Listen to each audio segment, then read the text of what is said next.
دوستو channel subscribe like اور share فرمائیں، شکریہ۔ بسم اللہ الرحمن الرحیم، الحمدللہ رب العالمین والصلاة والسلام علی خاتم النبیین۔ پاک ویوز محمد منشا، السلام علیکم، کیسے ہیں جی؟ بات کرتے ہیں اپوزیشن کی no confidence motion against prime minister. اس میں حزب اختلاف کی کیا حکمت عملی ہے اور حکومت کا کیا طریقہ واردات ہے، اور تیسرا گروہ جو ہمارے نصیب میں ہے اسٹیبلشمنٹ، وہ کہاں کھڑے ہیں۔ وہ خان صاحب کا جو انداز ہے وہ توتکار والا، شاید مرزا غالب نے اسی متعلق کہا تھا کہ ہر ایک بات پہ کہتے ہو تم کہ تو کیا ہے، ہر ایک بات پہ کہتے ہو تم کہ تو کیا ہے، تم ہی کہو کہ یہ انداز گفتگو کیا ہے۔ کیونکہ خان صاحب جو ہیں وہ جس سے بھی، مزے کی بات یہ ہے کہ دوستوں سے بھی بات کریں تو توتکار کے کم و بیش لہجے میں کرتے ہیں، اور جو مخالفین ہیں ان سے بات کریں تو پھر تو باقاعدہ سب و شتم پہ اتر آتے ہیں، اور وہ اس کو پتہ نہیں کیا سمجھتے ہیں۔ یعنی ان کے نزدیک شاید یہی اعلیٰ ظرفی ہے، یہی دانش ہے، یہی مہذب دنیا کا طریقہ کار ہے۔ لیکن جب کوئی جواب دیتا ہے تو اس پر پھر سیخ پا بھی ہوتے ہیں۔ تو رئیس رام پوری کا کہنا ہے کہ خود اپنی ذلت و خواری نہ کرنا، خود اپنی ذلت و خواری نہ کرنا، کسی کم ظرف سے یاری نہ کرنا۔ اب باجوہ صاحب نے ظاہر ہے اپنی بوٹی بنانے کے لیے گائے ذبح کی، اور کہ کم ظرف کو امیجن کریں کہ یہ شخص جو ہے، یہ یعنی ایک معقول آدمی جو اس کو سمجھتا ہے، وہ تو اس سے سلام بھی نہ لے انلیس کہ یعنی بندہ ہوتا ہے نا پھر حرص و ہوا کا شکار، کسی کو لالچ ہو، اور پھر اس شخص سے کس کو کیا لالچ ہو سکتا ہے جو اس فارمولے پر یقین رکھتا ہے کہ ہمیشہ کسی کی زوجہ پہ نظر اور کسی کی جیب پہ گزر۔ یعنی یہ اس کا طریقہ کار ہے۔ میں حیران ہوں ان لوگوں پر جنہوں نے اس کا انتخاب کیا اپنی دوستی کے لیے یا سیاسی رفاقت کے لیے، پتہ نہیں وہ کیا لوگ ہیں جی۔ تو باہر وہ میاں محمد بخش کھڑی شریف والے کہتے ہیں نا کہ بے درداں دی یاری انجے جویں دکان لوہاراں، بے درداں دی یاری انجے جویں دکان لوہاراں، کپڑے بھاویں کنج کنج بویے تے چنگیاں پہن ہزاراں، تے درد منداں دی یاری انجے جویں دکان اتاراں، تے سودا لویے نہ لویے تے ہلے ملن ہزاراں۔ یعنی کم ظرف اور اعلیٰ ظرف میں اتنا فرق ہوتا ہے۔ اور وہ ہے کہ نیچاں دی اشنائی کولوں، نیچاں دی اشنائی کولوں، نیچاں دی اشنائی کولوں فیض کسے نہیں پایا، نیچاں دی اشنائی کولوں فیض کسے نہیں پایا۔ یہاں پر بھی فیض ہے کہ نیچاں دی اشنائی کولوں فیض کسے نہیں پایا، ککر تے انگور چڑھایا ہر گچھا زخم آیا۔ اور پھر وہ جو خان صاحب کہتے ہیں کہ باجوہ صاحب نے انہیں کہا ہے کہ مولانا صاحب کو وہ جو ایک انتہائی بدتمیزی کے انداز میں مخاطب کرتے ہیں، ان کو گویا تضحیق کرتے ہیں، ان کی باقی لوگوں کی بھی کرتے ہیں، مولانا کی بھی کرتے ہیں۔ تو بقول ان کے باجوہ صاحب نے یہ کہا کہ ایسی حرکت نہ کیا کرو۔ تو ظاہر ہے وہ کیسے رہ سکتے تھے؟ وہ تو آپ اگر ان کی کچھ پرسنل ہسٹری دیکھیں تو وہ تو اپنے باپ کے ساتھ بھی توتکار سے ہی کام گزارا کرتے تھے، تو اس لیے ان سے کشیدہ رہتے تھے۔ تو اب یہ سیاسی باپ جو ہے ظاہر ہے اس کے متعلق، یعنی اس کی جو گویا ایک ذاتی حیثیت میں ایک پرسنل گفتگو ہے، پھر اس کو سریعام بیان کرتے ہیں اور کہتے ہیں کہ انہوں نے کہا کہ یہ حرکت نہ کیا کرو، اور میں پھر بھی بات نہیں آیا۔ تو اس سلسلے میں میاں محمد بخش رحمۃ اللہ علیہ کہتے ہیں کہ خاصاں دی گل عامہ اگے نہیں مناسب کرنی، خاصاں دی گل عامہ اگے نہیں مناسب کرنی، تو مٹھی کھیر پکا محمد جویں کتیاں اگے دھرنی۔ اب ظاہر ہے وہ بقول ان کے اپنے ان کا پٹا کھلا ہوا ہے تو وہ کسی کے لیے بھی خطرے ناک ہو سکتے ہیں۔ تو اللہ باعزت لوگوں کی پگڑیوں کو محفوظ رکھے، لیکن آپ نے دیکھا کہ یہ لوگ محفوظ نہیں رہنے دیتے. یعنی ایسی کمینگی کی کوئی صورت، کوئی حد نہیں ہے جو انہوں نے پار نہ کی، اور پھر اس پر باقاعدہ فخر کرتے ہیں. تو بہرحال آتے ہیں اصل گفتگو کی طرف کہ نو کانفیڈنس. اب اس میں ظاہر ہے جو نون لیگ ہے اس کے کم و بیش کوئی 84-85 اپنے ممبرز ہیں، 55 کوئی پیپلز پارٹی کے ہیں، تو اس طرح مولانا کے کوئی 15 کے قریب ہیں، باقی چھوٹی پارٹیوں کے کسی کے 2، کسی کے 3-4 ایسے ہیں. تو 172 ان کو چاہیے. تو پہلے گویا حکومت کی طرف 179 کے قریب ہیں، 179، اور ان کے پاس کوئی 162 سم تھنگ اتنے ہیں. تو 10 ایٹ لیسٹ 10 چاہیے ان کو. تو وہ 10 کہاں سے آئیں؟ اس میں اب ظاہر ہے پی ٹی آئی میں شکست و ریخت ہو چکی. اس میں جہانگیر ترین قومی اسمبلی میں اہم ہیں، اور علیم خان جو ہیں وہ صوبائی اسمبلی. مبینہ طور پر علیم خان مل چکے، اب ریسنٹ بات ہے آج کل میں میاں صاحب سے، اور جہانگیر ترین نے بھی اپنی گویا صف بندی کر لی، اور دونوں گروپ جو ہیں وہ کم و بیش مرج ہو چکے ہیں.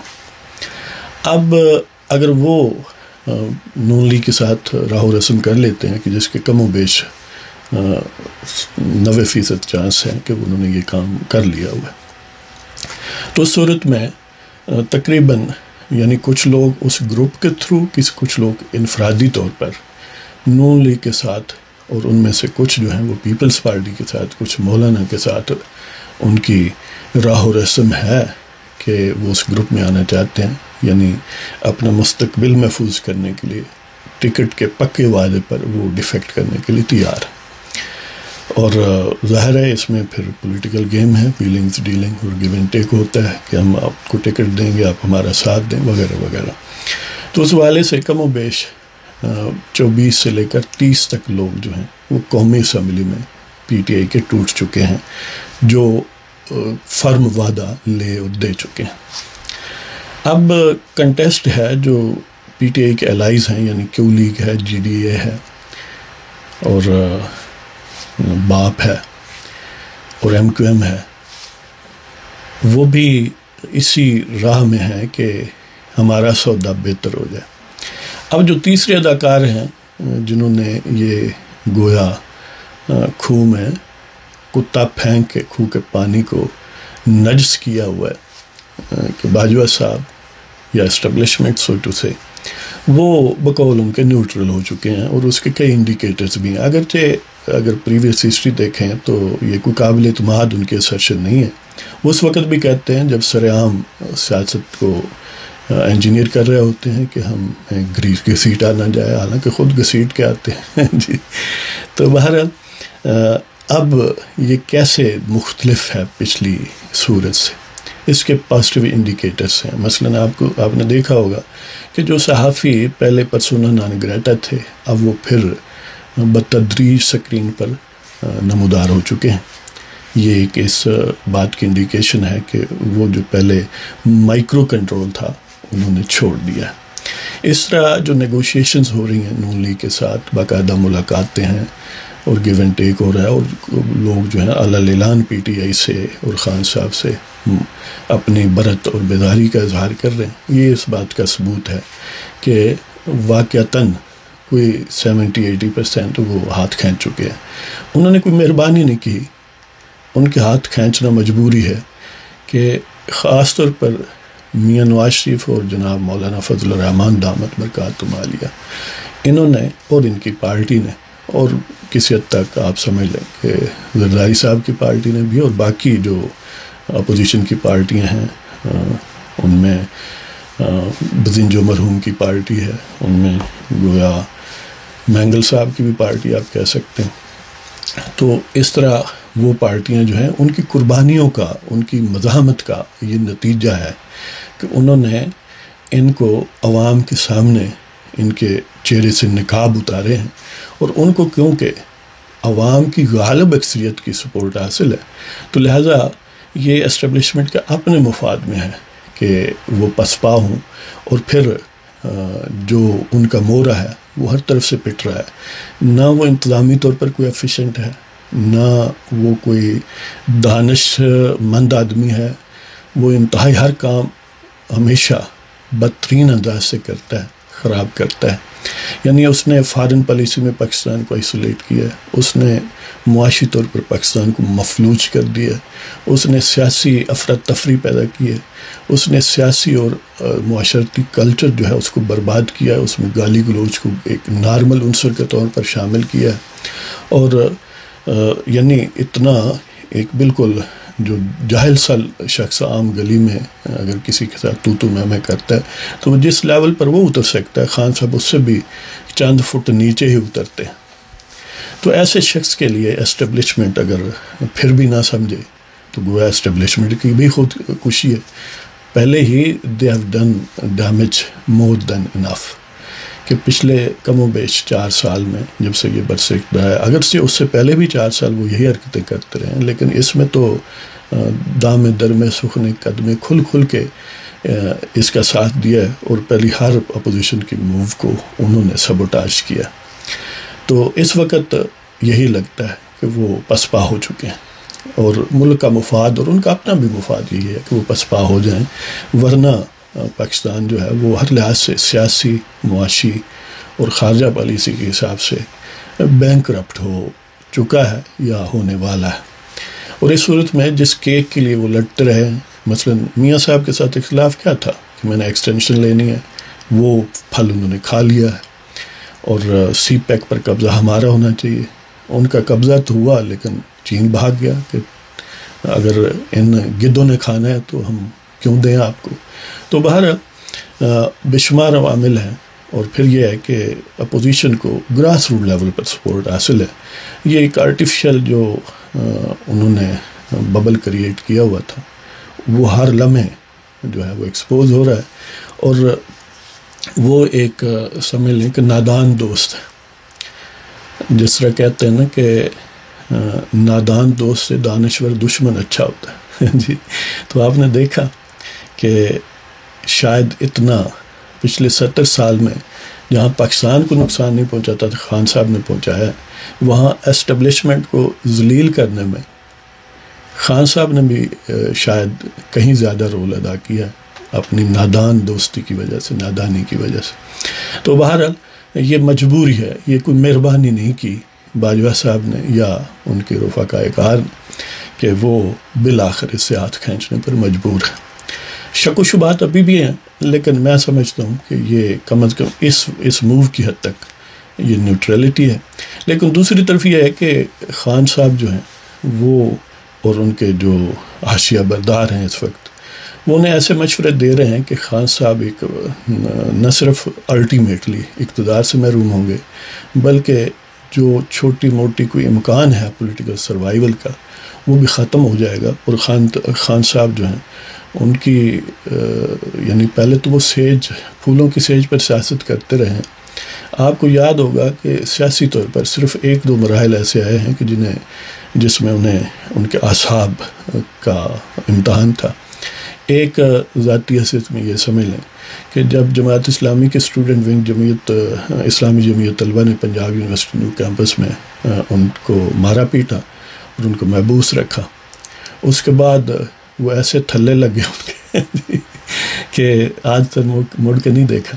اور آپ کو یاد ہوگا پرویز الہی کی وزارت اللہ اسی دوران ہی اس کو گرفتار کیا گیا، اور چند دنوں میں ہی اس کو نانی یاد آ گئی خان صاحب کو۔ یعنی اس کے اعصاب اتنے ہی ہیں۔